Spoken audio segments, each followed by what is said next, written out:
مجھے اپنا مستقبل تعمیر کرنے کے لیے آسان راستوں کی تلاش تھی اور میرے جیسے کئی ساتھی میرے گرد اکٹھے ہو گئے تھے۔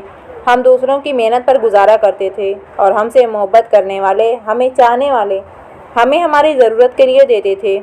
ریس، سٹہ، فلیش، ہر طرح کی شرطیں ہمارا ذریعہ آمدنی تھیں اور ہم انہی میں کمال حاصل کرنے میں کوشاں تھے۔ اس کے لیے طرح طرح کے جتن کرتے تھے۔ رفیق کہتا، کچھ ہونا چاہیے استاد، کوئی لمبا ہاتھ لگ جائے تو پوبارہ ہو جائیں۔ لمبا ہاتھ کہاں سے لگے گا؟ کوشش تو کرنا چاہیے۔ مشکل ہے، بے روپیے ہزاروں ہیں، کام کا کوئی نہیں ملتا۔ یار کوئی چلہ وغیرہ کیا جائے جس سے سٹے اور گھوڑے کا نمبر معلوم ہو جایا کرے۔ آسان نہیں ہے، عمل الٹا بھی ہو جاتا ہے اور پھر ایسا الٹا کرتا ہے کہ کبھی سیدھے نہیں ہو پاتے۔ میں ایک کسائی کی دکان سے گوشت خرید رہا تھا۔ دست کا گوشت تھا۔ کسائی نے بڑی ہڈی سے گوشت صاف کیا اور پھر ہڈی کو بوگدا مار کر توڑا اور ایک طرف ڈال دیا۔ یہ عمل میں نے بیشتر کسائیوں کو کرتے ہوئے دیکھا تھا۔ اس دن پوچھے بغیر نہ رہ سکا۔ شیخ جی ایک بات بتائیے، آپ لوگ اس ہڈی کو توڑ کر کیوں پھینک دیتے ہیں جبکہ دوسری ہڈیوں کے ساتھ آپ ایسا نہیں کرتے؟ میاں جی، باپ دادی کی روایت ہوئی ہے، یہ سفلی ہڈی سفلی عمل کے لیے کرنے والوں کے کام آوے۔ بزرگوں کا کہنا ہے کہ اسے ہمیشہ توڑ کر پھینکنا چاہیے۔ اس سے سفلی عمل ہوتا ہے؟ یہی سنا ہے جی۔ سفلی عمل کیسے ہوتا ہے اور یہ ہڈی کہاں استعمال ہوتی ہے، اس بارے میں تو کچھ نہیں معلوم تھا، لیکن ذہن بھٹک گیا تھا۔ دوستوں سے تذکرہ کیا تو انہیں بھی دلچسپی پیدا ہو گئی۔ ایک جاننے والے بزرگ سے ملاقات ہوئی اور ان سے یہی سوال کیا تو وہ بولے، ہاں میاں، گندے علم تو ہوتے ہیں، ایمان کھونے میں کتنی دیر لگے ہے، مگر مسلمان بچے ہو، ایسی باتوں کے بارے میں سوچنا بھی گناہ ہے۔ سنا اور کان سے اڑا دیا۔ کسی سفلی عمل والے کی تلاش شروع کر دی۔ میرا شہر بڑا خوبصورت تھا، زندگی سے بھرپور، چھوٹی بڑی عمارتوں، بازاروں اور صنعتوں سے سجا ہوا۔ مشرق میں لہلہاتے کھیت حد نگاہ تک چلے گئے تھے۔ مغرب میں نگاہ کی حد سے خوبصورت پہاڑی ٹیلوں کا سلسلہ شروع ہو جایا تھا۔ ریس کورس کا میدان اسی سمت تھا اور اسی طرف سے پیر فاگن کے مزار کا راستہ تھا۔ ریس میں دوڑنے والے گھوڑوں کا مشاہدہ میرا دلچسپ مشغلہ تھا اور اکثر عام دنوں میں بھی اسی طرف نکل آتا تھا۔ اس دن بھی ایسا ہی ہوا تھا۔ دیر تک استبل میں بندھے ہوئے گھوڑوں کی نظبرداری دیکھتا رہا، پھر یوں ہی آوارہ گردی کرتا ہوا ٹیلوں کی طرف نکل گیا۔ خاموشی اور سناٹا چھایا ہوا تھا۔ دور دور تک کسی ذی روح کا وجود نہیں تھا۔ چھوٹے چھوٹے پتھر آواز پیدا کر رہے تھے۔ کافی دور نکل آیا اور پھر ایک طرف نظر اٹھی اور ٹھٹک کر رہ گیا۔ وہ انسان ہی تھا، بہت چھوٹے قد کا مالک، سوکھا بدن، گھٹا ہوا سر، اوپری بدن برہنہ، نچلے ہی جسم پر چھوٹی سی دھوتی بندھی ہوئی تھی، گلے میں جنوا پڑا ہوا تھا۔ آنکھیں بند کیے ہوئے ایک نکیلے پتھر پر ایک پاؤں سے کھڑا ہو گیا۔ دور سے اس کا چہرہ صاف دکھائی نہیں دے رہا تھا۔ دلچسپی پیدا ہو گئی اور تیز قدموں سے چلتا ہوا اس کے قریب پہنچ گیا۔ مکروہ سی شکل تھی، بندر کی طرح ابھری ہوئی پیشانی، سانولا رنگ۔ میرے قدموں کی آواز سن کر اس نے اپنا اٹھایا ہوا پاؤں نیچے رکھ لیا۔ اضطراب میں ایک عجیب سی چراند پھیلی ہوئی تھی جو بدبودار تھی۔ وہ مجھے دیکھنے لگا۔ چھوٹی چھوٹی آنکھوں میں عجیب سی شیطانی چمک پھیلی ہوئی تھی۔ مجھے دیکھ کر مسکرایا اور اپنی چھوٹی چھوٹی چمکیلی آنکھوں سے مجھے دیکھتا رہا۔ اس کے چہرے پر پھیلی ہوئی مسکراہٹ بھی شیطانیت لیے ہوئے تھی۔ نہ جانے کیوں مجھے اپنے بدن میں کچھ جھرجھری سی محسوس ہوئی۔ ریڑھ کی ہڈی میں ایک شدید سرد لہر دوڑ گئی۔ کاہے رے چھورا، کاہے ٹکر ٹکر دیکھے ہے؟ اس کی باریک سی آواز ابھری جو اس کی شخصیت سے ہم آہنگ لگتی تھی۔ کون ہو تم؟ میں نے سنبھل کر کہا اور اس کی مسکراہٹ گہری ہو گئی۔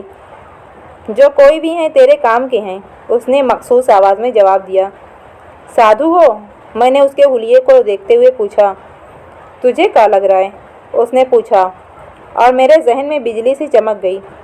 ہو سکتا ہے یہ سادھو میرے کام آ جائے۔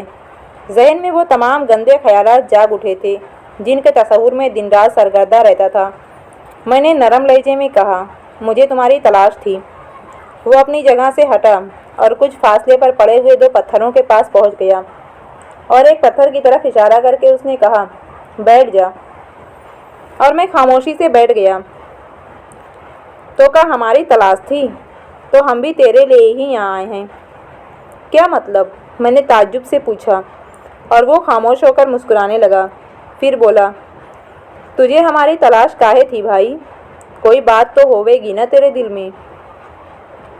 तुम साधु हो, मुझे सट्टे वगैरह का नंबर बता सकते हो, ये बता सकते हो कि अब की रेस में कौन कौन से घोड़े अव्वल आएंगे। वो इस तरह हंस पड़ा जैसे उसे मुझसे इसी सवाल की तवक्को थी। कुछ देर खामोश रहने के बाद बोला, अगर हम तुझे एक घोड़े और एक सट्टे का नंबर बता दें तो तेरा का भलाई हुई है। अरे काम करो सो पक्का। अगर तुझे ज़िंदगी भर घोड़े और सट्टे का नंबर मालूम होता रहे तो का बुराई होए रे। पर बेटवा, हमारा काम करने के लिए बहुत मेहनत करना पड़ती है। मेरे दिल में दिलचस्पी और तजस्सुस पैदा हो गया। मैंने उससे कहा, मुझे क्या मेहनत करना पड़ेगी? एक इल्म होवे है जिसे तू अगर सीख ले तो ये समझ ले कि दौलत तेरे पैरों में ढेर लगी होगी। मेरा दिल धाड़ धाड़ करने लगा। ये तसव्वुर तो न जाने कब से मेरे सीने में पल रहा था कि ऐसी कोई कुव्वत मुझे मिल जाए जिससे मैं दुनिया का अमीर तरीन आदमी बन जाऊं। मैंने किसी कदर आजिज़ी से कहा, अगर तुम मेरा ये काम कर दो साधु बाबा तो मैं ज़िंदगी भर तुम्हारे कदमों में रहूँगा। अपना काम तुझे खुद ही करना होगा बेटवा। बस ये समझ लो कि हम तेरी मदद करेंगे। तो बस यूँ समझ लो कि मैं आज से तुम्हारा चेला। वो फिर इसी अंदाज में हंसने लगा और फिर बोला, मगर एक बात पक्की करनी होगी तुझे, जो हम कहेंगे वो करेगा, नहीं तो तेरा नुकसान हो जाएगा। मैं वादा करता हूँ कि जो तुम कहोगे वही करूँगा। तो फिर ठीक है, अभी हम कई दिन यहाँ रहेंगे। तुम किसी और को हमारे बारे में मत बताना, वरना हमें पता चल जाएगा और फिर हम तुझे यहाँ ना ही मिलेंगे। नहीं बताऊँगा। तो फिर सुन, एक हड्डी लानी होगी तुझे अमल करने के लिए। वो हड्डी जानवर के बाजू में हुए है, साबित लानी पड़ेगी, कहीं से टूटी फूटी ना हो। मुझे एकदम शेख जी की बात याद आ गई थी और इस वक्त इस बात की तस्दीक हो गई थी। मैंने कहा, क्या तुम सिफली अमल करोगे साधु बाबा? अब तू हमारे कान मत खा, जो कुछ हम करेंगे वो तेरी आंखों के सामने ही होगा। पर एक बात फिर कहें तुझसे, बात करियो तो सब पक्की। हम कच्ची बात करने वाले को छोड़ते नहीं हैं। मैं भी पक्की ही बात करता हूँ साधु बाबा। नाम क्या है तुम्हारा? बस रे, जो नाम तूने रख लिया वही है। ये हड्डी तू कब लाएगा? कल ही। तो फिर ठीक है, कल इधर आ जाइयो, हम इंतज़ार करेंगे। बस अब जा। मैं खामोशी से पत्थर से उठ गया और गर्दन झुकाकर वापस चल पड़ा। दिल की कैफियत अजीब हो रही थी, पाँव लरज रहे थे। एक तरफ हल्का सा खौफ भी दिल में था, दूसरी तरफ बेपनाह मुसर्रत का एहसास भी। वाकई अगर कोई मुझे ऐसी मुसलसल क़ुव्वत हासिल हो जाए तो फिर दुनिया देखेगी कि मैं क्या बन गया हूँ। खसूसी तौर पर इस बात को दिल में छुपाए रखा और इस बात के मंसूबे बनाता रहा कि हड्डी के हसूल के लिए क्या करना चाहिए। और एक ही तरकीब समझ आई। चुनांचे दूसरे दिन गोश्त मार्केट गया और अच्छी खासी महंगी कीमत पर जानवर का पूरा दस्त हासिल कर लिया, क्योंकि कसाई हड्डी तोड़े बगैर ना देता और बात आम हो जाती। उसके बाद उसे कागज़ में लपेट कर कंधे पर रखे हुए अपनी मंजिल की जानिब चल पड़ा। एक जगह टेले के करीब बैठ गया और पहले से साथ लाई हुई तेज़दार छुरी की मदद से उस हड्डी से गोश्त साफ करने लगा। यह काम मुश्किल तरीन था और उसे साफ करते हुए तबीयत भिटक गई, लेकिन लगन काम कर रही थी और बड़ी मुश्किल से वो सही सालिम हड्डी निकालने में कामयाब हुआ। ऊपर चीलें मंडला रही थीं और गोश्त पर झपटा मारने के लिए नीची परवाज़ें कर रही थीं। कई बार उन्हें भी उड़ाना पड़ा। जब साफ़ सुथरी हड्डी निकल आई और मैं थककर पसीना पसीना हो गया तो अपनी जगह से उठा और तेज़ी से वहाँ से दूर हो गया। मेरे हटते ही चीलों के गौल गोश्त पर झपटे मारने लगे थे। मैं बर्क रफ्तारी से उसी जानिब जा रहा था जहाँ साधु मुझे मिला था। वो अपनी जगह मौजूद था। मुझे देखकर इस तरह मुस्कुराया जैसे उसे मेरे आने का यकीन हो, और फिर उसने बड़ी चाहत से वो हड्डी अपने हाथ में ले ली। दोनों हाथ फिजा में बुलंद किए, आंखें सूरज पर गाड़ दी और न जाने क्या क्या बड़बड़ाता रहा। देर तक इसी अमल में मसरूफ़ रहा। उसके बाद उसने वो हड्डी एक पत्थर पर रख दी और मुझसे बोला, अब तो कल शाम ढले हमारे पास आना, परसों जुमेरात है ना? हाँ, कल ज़रूर आ जाना, वरना फिर तुझे एक हफ्ते इंतज़ार करना पड़ेगा। किस वक्त आऊँ मैं तुम्हारे पास? कोई 6 बजे, उसने जवाब दिया और मैंने गर्दन हिला दी। वो बोला, जा भाग जा, ज़्यादा देर रुकना अच्छा नहीं होगा। मैं वहाँ से वापस चला आया। बस यूँ लग रहा था जैसे मेरा काम बनने ही वाला है, यार दोस्तों से मुलाकात भी हुई, लेकिन ये कोई बताने वाली बात नहीं थी। वैसे भी मुझे उसके लिए मना कर दिया गया था। अगर उन्हें बता देता तो वो सब भी साधु बाबा की तरफ दौड़ पड़ते। लेकिन बड़ी बेचैनी रही थी और बड़ा तजस्सुस था। दूसरा दिन भी न जाने किस तरह काटा। तैयार हुआ और जैसे ही 4:30 बजे घर से निकल आया। साधु बाबा का ख्याल दिल में था। वक्त गुजारता रहा और मुकर्ररा वक्त पर वहां जा पहुंचा। साधु के सामने उस वक्त न जाने क्या अल्लाह बल्ला रखी हुई थी। एक तरफ छोटी छोटी लकड़ियां आपस में जोड़कर रखी गई थीं और उनमें मध्यम मध्यम आग सुलग रही थी। वही चिरांद और बदबू फजा में फैली हुई थी जो पहले दिन मैंने महसूस की थी। एक अजीब सा तिलिस्मी माहौल था। बूढ़े साधु ने मुझे देखकर अपने मखसूस अंदाज में मुस्कुराते हुए कहा, मैंने अपना काम कर लिया है, अब तेरा काम बाकी है। मुझे बताओ साधु बाबा, मुझे क्या करना होगा? पहले वादा कर, मैं जो कहूँगा वो तू ज़रूर करेगा। ये वादा तो मैं पहले ही कर चुका हूँ बाबा जी। तो फिर रुक, साधु ने कहा और अपनी जगह से उठकर उकब के पहाड़ी टीले के पास पहुँच गया। वहाँ से वापस आया तो उसके हाथ में न जाने किस चीज़ से बना हुआ एक बदहैयत इंसानी शक्ल का पुतला था। उसने ये पुतला मेरी तरफ बढ़ाते हुए कहा, इसे अपने लिबास में छिपा ले। मैंने उसकी हिदायत पर अमल किया। बड़ी कराहियत का एहसास हुआ। पतला, लिजलिजा और बदबूदार था।